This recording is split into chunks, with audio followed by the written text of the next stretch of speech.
이번 종교개혁지 탐방 은혜 가운데 잘 마치고 돌아왔습니다. 말씀 전하기 전에 한 가지 느낀 점을 이야기한다면 우리 한국의 위상이 이렇게 변했구나 하는 것을 정말 크게 느꼈어요. 두 가지를 말씀드리면, 한 번은 오스트리아에 있는 쉘브룬 궁전이라는 데 갔어요.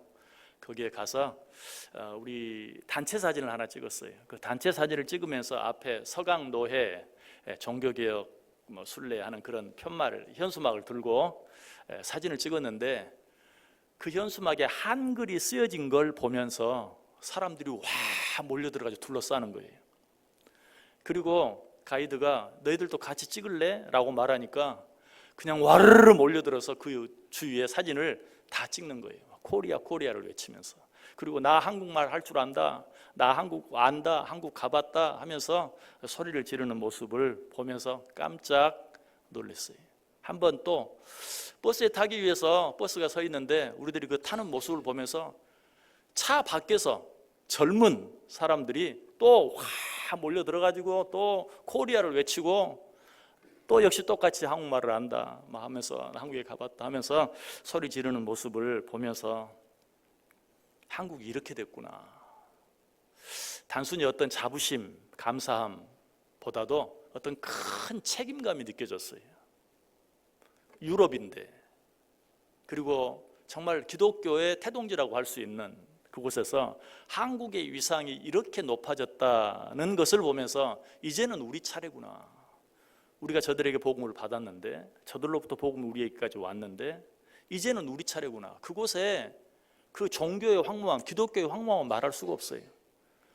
교회 성당은 수도 없이 많죠. 하지만 개신교는 10% 넘는 데가 없어요. 심지어 우리들이 이렇게 찾아간 그런 그 루터나 칼빈이나 이런 어떤 그런 곳들을 방문하면서, 심지어는 칼빈의 어떤 그 생가나 이런 곳들은 개신교의 시작이라고 할 수 있는 칼빈의 생가나 이런 유적지인데도 불구하고 개신교도가 아닌 사람들이 관리하고 있고 개신교도가 아닌 사람이 운영하고 있는 그런 형편 가운데 처할 정도로 황무한 곳이 되어버렸어요. 이제는 우리 차례구나. 이제는 우리가 다시 저들에게 복음을 전해야 할 차례구나 하는 그런 깊은 책임감이 느껴졌어요. 그와 더불어서 종교개혁지 탐방을 하면서 여러 종교개혁자들의 흔적을 더듬어 보면서 다시 한번 나 개인적인 그런 어떤 책임감, 사명감들을 확인할 수 있는 그런 시간이 되었습니다. 이번 탐방을 통해서 둘러본, 또 생각해본, 연구한, 또 들은 그런 종교개혁자들의 이름은 다 열거할 수 없을 정도로 많아요. 그런데 그들의 이름을 넣어서 오늘 본문을 한번 읽어보면 의미가 있을 것 같아요. 사실 오늘 본문은 32절부터 읽어야 돼요. 그러나 너무 길어서 짧게 읽었는데요, 제가 32절부터 40절까지 종교개혁자들의 이름을 넣어서 한번 읽어보도록 그렇게 하겠습니다. 내가 무슨 말을 더하리요? 어거스틴, 얀후스, 루터, 프리드리히 선제우, 멜랑크톤, 필립, 로이힐린, 위클리프, 사보나놀라, 페트리스 발데스, 존 칼빈, 기욤 파렐, 테오도르 베자, 쯔빙글리 등 종교개혁자들의 일을 말하려면 내게 시간이 부족하리로다. 그들은 믿음으로 황제와 교황들을 이기기도 하며 의를 행하기도 하며 약속을 받기도 하며 불의 세력을 멸하기도 하며 칼날을 피하기도 하며 연약한 가운데서 강하게 되기도 하며 반대하는 사람들의 진을 물리치기도 하며 여자들은 자기의 죽은 자들을 부활로 받아들이기도 하며 또 어떤 이들은 더 좋은 부활을 얻고자 하여 심한 고문을 받되 구차히 풀려나기를 원하지 아니하였으며 또 어떤 이들은 조롱과 채찍질 뿐 아니라 결박과 옥에 갇히는 시련도 받았으며 돌로 치는 것과 불로 태움을 당하고 궁핍과 환난과 학대를 받았으니 이런 사람은 세상이 감당하지 못하느니라. 그들이 감옥과 성에 갇히기도 하고 이 나라 저 나라로 유리하였느니라. 이 사람들은 다 믿음으로 말미암아 증거를 받았으나 약속된 것을 받지 못하였으니 이는 하나님이 우리를 위하여 더 좋은 것을 예비하셨은즉 우리가 아니면 그들로 온전함을 이루지 못하게 하려 하심이라. 아멘.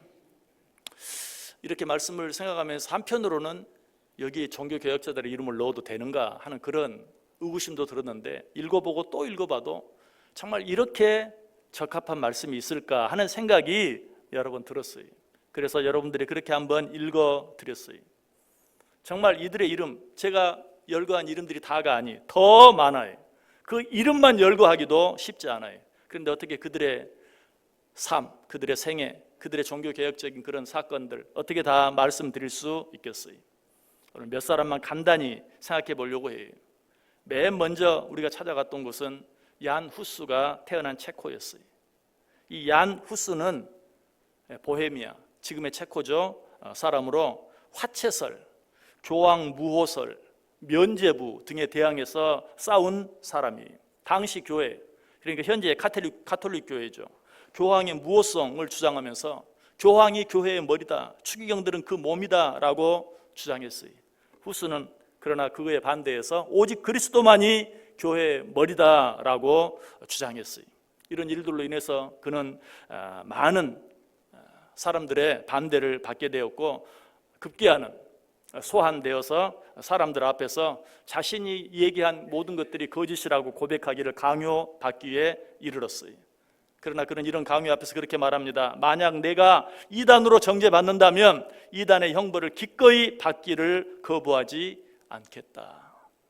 그로 인해서 말만 조금 살짝 바꾸면 살 수도 있었는데 결국은 화형 선고를 받고 바로 그 자리에서 끌려나가서 그 회의장, 당시 성당에서 멀지 않은 곳에 나아가 화형을 당했어요. 지난번에는 방문하지 못했는데 이번에 그 화형당한 장소도 직접 방문해서 우리가 보았어요. 사실 화형당한 장소라고는 믿기 어려운 너무나도 평화로운 주택가 한가운데 그 화형 장소에 큰 돌이 놓여져 있는 것을 보았어요. 야누스는 화형에 처해서 죽어가면서도 이렇게 말했다고 합니다. 오 나의 하나님, 당신의 무한한 자비로 내 원수들의 이 부정을 용서해 주옵소서. 당신은 나를 고소하는 자들의 부정을 아십니다. 나는 얼마나 왜곡된 범죄를 저지른 것으로 되어 있는지요. 나는 가치 없는 증거와 잘못된 정죄로 얼마나 압박을 당해왔는지요. 그렇지만 오 나의 하나님이여, 말로는 표현할 수 없는 당신의 그 자비로 내게 가해진 잘못을 갚지 말아 주옵소서. 여러분 누가 생각나요? 스데반 집사님이 생각나죠. 자기가 당한 그 엄청난 고난을 이야기하면서도 핍박을 이야기하면서도 내가 당한 이 고난을 주여 저들에게 갚지 말아 주옵소서라고 고백했다고 그래요. 고백만 스데반 집사님과 닮은 것이 아니라 그가 화형에 처해지면서 그의 온 몸이 불길에 휩싸이기 전까지 그 얼굴은 천사처럼 빛났다라고 기록되어 있는 것을 보았어요. 야누스에 의해서 두 번째로 생각해 볼 인물은 종교개혁의 대명사라고 할 수 있는 마르틴 루터예요. 이 마르틴 루터는 후스보다 100년 뒤의 인물이에요. 후스라는 이름의 뜻이 거위라는 이름의 뜻을 가지고 있어요. 그래서 후스는 자기 자신을 가리켜서 거위다라고 많이 표현했는데 그가 한 유명한 말 가운데 나 거위는 이렇게 왔다 가지만 100년 뒤에는 백조가 나타날 것이다 라고 죽기 전에 말했다고 해요. 그런데 실제로 정확히 100년 뒤, 이 후스가 죽은 것이 1415년이니 그런데 1517년, 정확하게 말하면 102년이죠. 102년 뒤에 마르틴 루터가 종교개혁을 일으켰던 것이, 어떻게 보면 그 예언이 정확하게 성취된 것이죠. 이 루터의 집안은 광산업, 재련업 등을 통해서 당시 요즘 말로 하면 재벌가였어요. 그런데 아무리 돈이 많아도 그 당시에는 자기들의 신분을 돈으로 올릴 수는 없었어요. 아무리 돈이 많아도 광산업자는 광산업자일 뿐이고 재련업자는 재련업자일 뿐이. 그래서 이 마르틴 루터의 아버지는 자기 아들을 통해서 신분 상승을 꾀했어요. 그래서 자기들의 신분을 한 단계 올려보려고 마르틴 루터를 법률대학원에 진학시켰습니다. 루터는 아버지의 소원대로 법률대학원에 진학을 했어요. 대학원에 진학한 지 한 2달 정도 되었을 때 친구들과 함께 아주 큰 파티를 벌이고 즐겁게 밤새도록 놀다가 친구들과 헤어지는데 그 친구들을 향해서 이렇게 말합니다. 오늘 밤 이후에 너희들은 나를 절대로 다시 볼 수 없을 것이다. 친구들이 의아해했는데 바로 그 다음날 루터는 어거스틴 수도원에, 모든 학교도 다 포기하고 어거스틴 수도원으로 들어갑니다. 그가 이런 선택을 하게 된 이유가 무엇인가? 이 세상의 모든 것들이 다 덧없고 뿐만 아니라 자기가 아무리 노력하고 애써도 어떤 구원의 확신이 없고 자기가 지은 죄 때문에 인해서 늘 괴로운 자기 자신을 보고 내가 더욱더 수도에 정진해서 더욱더 노력하고 더욱더 애를 써서 확실한 구원의 확신을 얻고 그리고 정말 주님이 주시는 그런 평안과 기쁨을 누려봐야 되겠다 하고 아버지의 뜻도 모든 거 다 버리고 학교도 포기하고 어거스틴 수도원으로 들어간 것이. 자, 이렇게 해서 그는 사제까지 되었고 사제가 되어서 말씀도 전하고 기도했어요. 그럼에도 불구하고 그와 더불어서 사제가 되긴 전에는 말할 필요도 없고 사제가 된 후에도 계속해서 수도하고 고행을 행하고 고해 성사를 수도 없이 행하고 했음에도 불구하고 그가 그렇게 바랬던 구원의 확신, 또 구원의 기쁨, 감격, 평안 이런 것들을 전혀 맛볼 수 없었어요. 그런 가운데 그는 당시 유명한 비텐베르크 대학의 신학 교수까지 되어서 로마서를 강의하게 되었는데, 로마서를 강의하다가 로마서 1장 17절 말씀이 그의 마음속에 확 들어왔어요. 어떤 말씀인가요? 우리 같이 한번 읽어볼까요? 로마서 1장 17절 말씀 같이 한번 읽어보겠습니다. 복음에는 하나님의 의가 나타나서 믿음으로 믿음에 이르게 하나니 기록된 바 오직 의인은 믿음으로 말미암아 살리라 함과 같으니라. 오직 의인은 믿음으로 말미암아 살리라 라는 이 말씀이 그 마음 가운데 확 들어오게 되었어요. 물론 이 말씀은 마르틴 루터가 이전에도 알던 이야기였어요. 그런데 이전까지만 해도 이 구절 속에 하나님의 의가 어떤 의였는가, 내가 애쓰고 노력함으로 선행을 행하고 수도를 행하고 고해성사를 행하고 행함으로 말미암아 얻을 수 있는 행위적인 의였어요. 그런데 이 말씀이 그런 의가 아니라 하나님께서 예수 그리스도를 통해 값없이 우리들에게 주시는 의라는 사실을 깨닫게 되었어요. 그는 수년 후에 이때의 상황을 이렇게 회상하며 고백합니다. 나는 하나님의 정의와 의인은 믿음으로 말미암아 살리라 하는 구절 사이에 올바른 관계를 깨닫게 되기까지 밤낮으로 이 생각에 사로잡혀 있었다. 결국 나는 하나님의 정의라는 것이 순수한 은혜와 자비를 통하여 믿음에 의해 우리를 의롭다 하시는 바로 그 의를 가리킴을 발견하게 되었다. 이런 각성을 얻은 즉시 나는 마치 새로 태어난 것과 같은 감격을 경험하였으며 천국으로 향하는 문이 활짝 열린 것 같은 느낌을 받았다라고 고백했어요. 그 루터는 계속해서 갈라디아서와 히브리서 등을 강의하면서 그의 신학이 더 분명해지고 확실해지고 명료하게 되었어요. 이런 루터의 신학은 결국 당시 교회, 가톨릭 교회 유행했던 면죄부의 유효성에 대해서 의문을 제기하게 되고 면죄부 판매에 대한 공격으로까지 이어지게 되었어요. 이것이 종교개혁이 된 것이죠. 당시 면죄부는 원래는 산 사람에게는 적용되는 것이 아니었어요. 죽은 사람, 그래서 연옥에 있는 사람, 아직 천국에 가지 못한 그런 사람들에게 그 후손들을 통하여 면죄부를 받게 되면 연옥에 있는 사람들이 천국으로 옮겨질 수 있는 티켓이었어요. 그런데 그것이 이제 좀 더 지나고 나서는 고행을 많이 한 사람, 고해성사를 많이 한 사람, 십자군 원정에 참여하는 사람, 또 성지를 순례한 사람, 이런 사람들에게 주어지는 산 사람들에게까지 적용되는 그런 면죄부가 되었어요.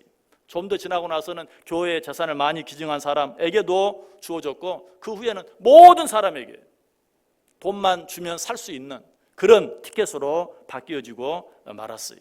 물론 처음 시작부터 연옥 그 자체도 잘못된 것이고, 연옥에서 천국으로 옮겨가는 것, 그것이 아무리 영원 죽은 사람들에게 해당되는 것이라 할지라도 그것도 잘못되었지만, 그 후에는 점점 더 그 면죄부가 나쁜 쪽으로 흘러가는 그런 것이 되었어요. 여러분, 이 면죄부의 가장 대표적인 상징물이 뭔 줄 아세요? 여러분이 너무나 잘 아는 로마의 바티칸 성당이에요. 사실 이 면죄부는 그 화려한, 여러분 바티칸 성당에 한번 가보셨나요? 그처럼 화려한 그 성전을 완공하기 위해서 수많은 면죄부들이 수많은 명목으로 팔려 나가게 되었던 것이, 여러분, 그래서 이 루터는 이 모습들을 보면서 이래서는 안 된다, 계속 이렇게 나가서는 안 된다 하면서 면죄부에 대해서, 면죄부 발행에 대해서 반대하고 거기에 대해서 여러 주교들에게 항의하는 그런 일들이 일어나게 되었죠. 그래서 결국에는 1517년에 소위 캐슬 성당이라고 불리는 그곳 북쪽 문에 95개조의 방법문을 이러해서 이런 것들은 잘못된 것이다, 95개조의 반박문을 붙이게 되었죠. 사실 이 마르틴 루터의 종교 개혁은 많은 사람들이 모여서 집회를 함으로 말미암아 시작된 게 아니, 그냥 그 성당 문에 95개조의 반박문을 붙인 것이 이제 많은 사람들에게 퍼져 나가게 되는, 자기도 알지 못하는 사이에 종교 개혁의 시발점이 시작이 되었던 것이, 결국 이 일로 인해서 루터도 이제 고발당하게 되고 또 많은 그런 공의회 같은 곳에 불림을 당해서 자기의 그런 어떤 신앙에 대한 그런 고백을 하게 만들고, 자기가 얘기한 것들이 역시 야누스와 똑같이 내가 잘못 말했다, 내가 실수했다, 내가 말하는 의미는 그런 것이 아니었다라고 반박하도록, 변명하도록 기회를 줬지만 루터는 끝까지 그것을 거부함으로 그는 감옥에 갇히게 되었어요. 사실 그로 말미암아서 많은 사람들 앞에서 네 신앙이 잘못됐다고 고백해라 라고 말해서 루터는 그럼 가서 하겠다라고 말했는데, 처음에는 그가 그 회의장에 가기도 전에 그를 잡아서 가두는, 그 말을 못하도록, 그러나 그를 보호하는 그런 많은 사람들이 있었고, 그로 말미암아서 그는 어떤 성 바르트부르크라는 성에 숨어서 그곳에서 독일어로 된 성경을 또 번역하는 그런 일들을 행하기도 했어요. 그때 그는 독일어와 라틴어를 사용하면서 많은 사람들 앞에서 후에, 한참 지나간 후에 자신의 신앙을 고백할 수 있는 기회를 얻었을 때 이렇게 분명하게 대답했어요. 존엄하신 폐하와 높으신 분들께서 단순 명료한 답변을 요구하시므로 저는 아무런 추석도 단서도 붙이는 일 없이 이렇게 대답하겠습니다. 제가 성경의 증거나 명백한 이성, 왜냐하면 저는 교황이나 종교회의의 결정만을 신봉할 수 없기 때문입니다. 그들이 서로 모순되고 실수를 저지른 예가 많았던 것은 이미 잘 알려진 사실입니다. 다른 확신을 갖지 않는 이상 저는 제가 인용한 성경들에 의해 사로잡혀 있으며 저의 양심은 하나님의 말씀에 의해 포로가 되어 있습니다.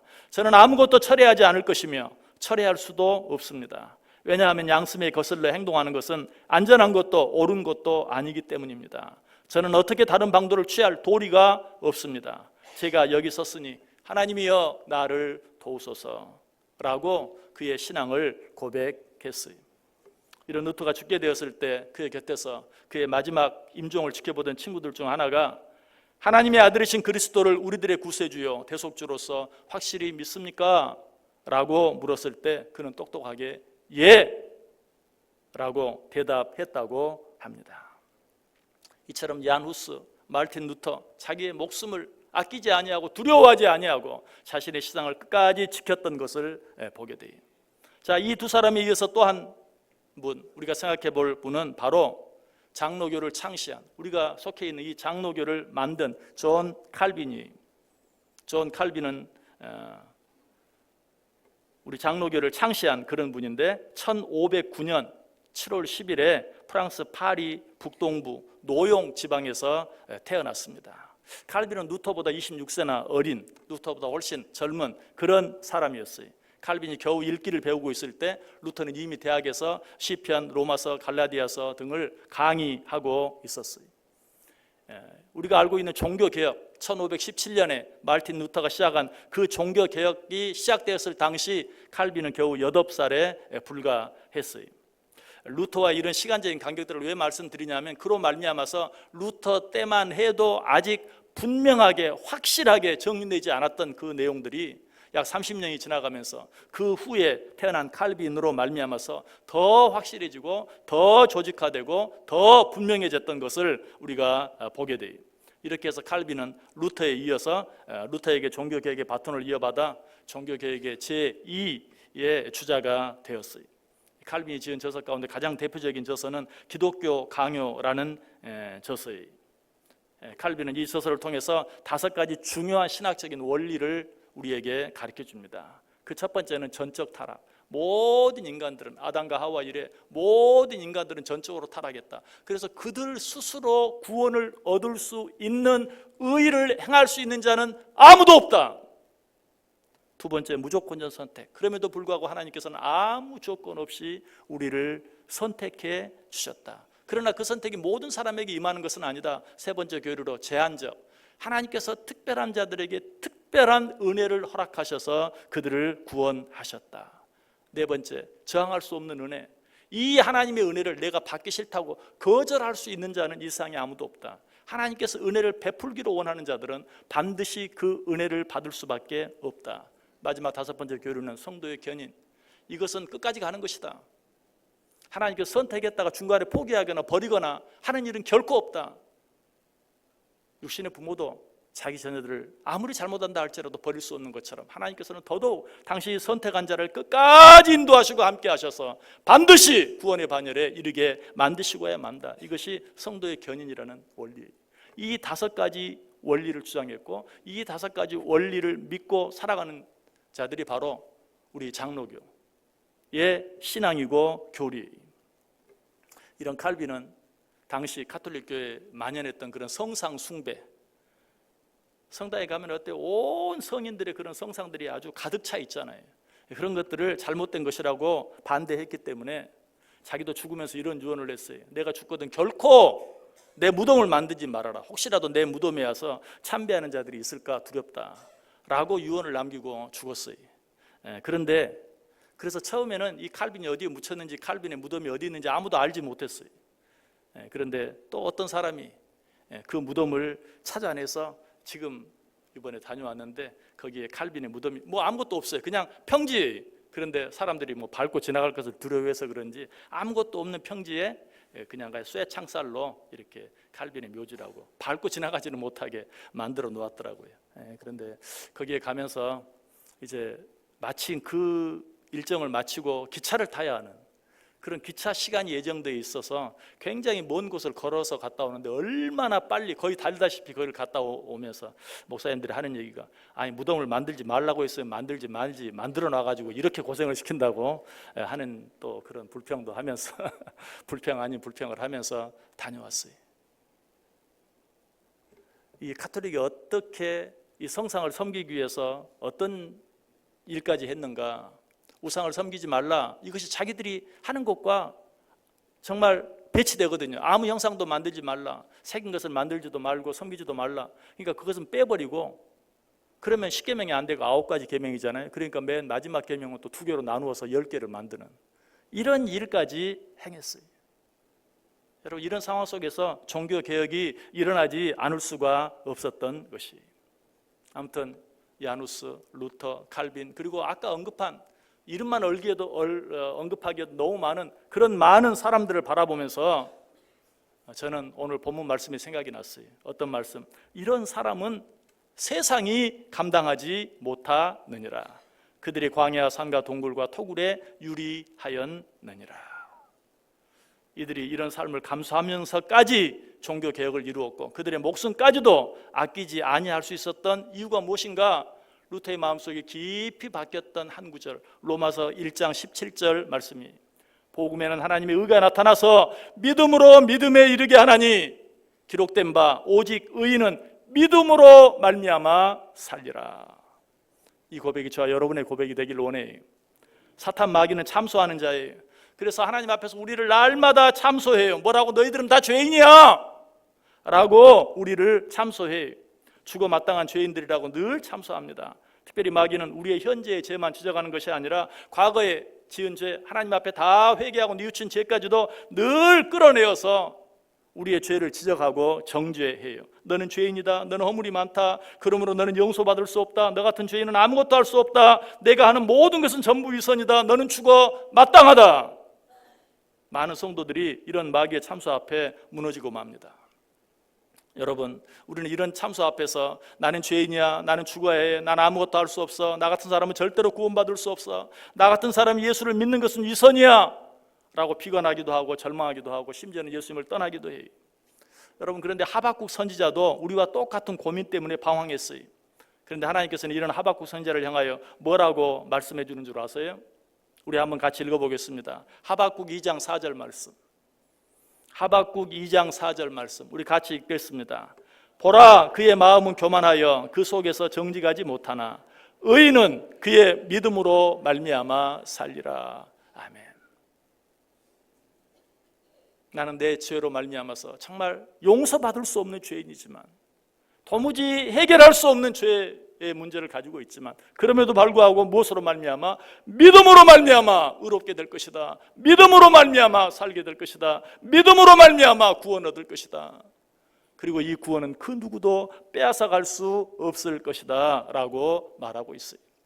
하박국 선지자도 그러했고 루터도 바로 이 말씀으로 인해 모든 두려움으로부터 자기가 그렇게 노력하고 애쓰며 수도를 행하고 선을 행하고 고해성사를 해도 해결할 수 없었던 불안함, 두려움, 공포, 죄책감 이런 것들로부터 오직 의인은 믿음으로 말미암아 살리라 하는 이 말씀으로 말미암아 자유함을 얻었어요. 그로 인하여 천국의 기쁨을 얻을 수 있었던 것이, 우리도 이런 믿음을 가져야 돼요. 사탄이 우리로 말미암아 넌 죄인이야, 너 같은 자가 어떻게 용서받을 수 있어, 어떻게 구원받을 수 있어, 네가 신앙생활하는 거 다 위선이야 라고 참소한다 할지라도 우리는 그 참소 앞에서 뭐라고, 그래 맞다, 나는 죄인이다, 그러나 나는 예수 그리스도께서 나를 의롭게 하시기 위해 나의 모든 죄를 지시고 십자가에 달려 돌아가 주신 것을 믿는다. 예수 그리스도께서 이 사실을 믿는 나의 모든 죄를 사하여 주셨을 뿐만 아니라 나를 의롭다고 인정해 주셨다. 나는 예수 그리스도의 십자가의 의로 말미암아 의롭게 되었다. 의인은 오직 이 믿음으로 사는 것이다 라고 담대하게 고백할 수 있어야 돼요. 아직도 어떤 죄의 문제로 그 죄책감 때문에 시달리는 분은 계십니까? 신앙생활 하면서도 늘 두려움과 불안함 속에서 살아가고 있는 분 계십니까? 예수 그리스도께서 십자가에 달려 돌아가 주심으로 우리의 모든 죄가 사함을 받았다는 사실을 믿는 그 믿음으로 여러분 안에 있는 그 모든 죄책감으로부터 자유함을 얻을 수 있기를 바라요. 한 걸음 더 나아가 여러분 마음속에 이미 나를 위해, 내 죄를 위해 돌아가신 예수 그리스도의 십자가의 은혜로 말미암아 그분이 주시는 진정한 평안함을 누리며 살 수 있기를 바라요. 한 가지 말씀만 드리고 말씀 마치려고 합니다. 미국의 유명한 부흥사이자 전도자였던 D.L. 무디에게 어느 날 집회를 마치고 한 청년이 찾아왔어요. 그는 말하기를, 나는 어렸을 때 지은 죄가 있는데 그 죄에 대해 이미 회개를 했지만 그 죄를 도무지 잊어버릴 수가 없습니다. 그러면서 나는 죄인입니다, 나는 죽어 마땅한 죄인입니다 라고 절규하며 괴로워했어요. 이때 무디 목사님이 이렇게 물었습니다. 당신이 예수를 믿는 그리스도인이 맞습니까? 그 청년이 맞습니다, 나는 예수 그리스도를 믿습니다 라고 대답했어요. 그러자 무디 목사님이 다시 말합니다. 예수님께서 당신의 모든 죄를 위해 죽으시고 당신의 모든 죄를 십자가의 보혈로 용서해 주신 것을 정말 믿습니까? 그 청년은 믿습니다 라고 또 한 번 대답했어요. 그러자 무디 목사님이 화를 내면서 뭐라고 말한 줄 아세요? 그럼 당신이 뭔데 예수님께서 다 용서하시고 잊어버리신 것을 기억하며 혼자 괴로워하고 있습니까? 예수 그리스도께서 내 죄를 위해 십자가에 달려 죽어주신 것을 믿는데 당신이 도대체 뭐길래 예수님께서 이미 용서해 주신, 이미 잊어버리신 그 죄 때문에 괴로워합니까? 이 사실에 대해 사도 바울이 뭐라고 말한 줄 아세요? 역시 우리 같이 한번 읽어보겠습니다. 로마서 8장 1절과 2절 말씀 같이 읽습니다. 그러므로 이제 그리스도 예수 안에 있는 자에게는 결코 정죄함이 없나니 이는 그리스도 예수 안에 있는 생명의 성령의 법이 죄와 사망의 법에서 너를 해방하였음이라. 믿으십니까? 믿으십니까? 이 믿음 가지고 여러분 가운데 어떤 두려움이 있든지, 어떤 염려, 어떤 불안함이 있든지 다 이기고 날마다 승리하며 살아가는, 어떤 악한 사탄마귀의 참소 앞에서도 의인은 그의 믿음으로 말미암아 살리라 라는 이 믿음의 고백 가지고 날마다 죄를 이기고 나를 이기고 세상을 이기며 살아갈 수 있는 진정한 종교개혁자들의 후예가, 믿음의 후예들이 다 되실 수 있기를 주님의 이름으로 간절히 축원합니다.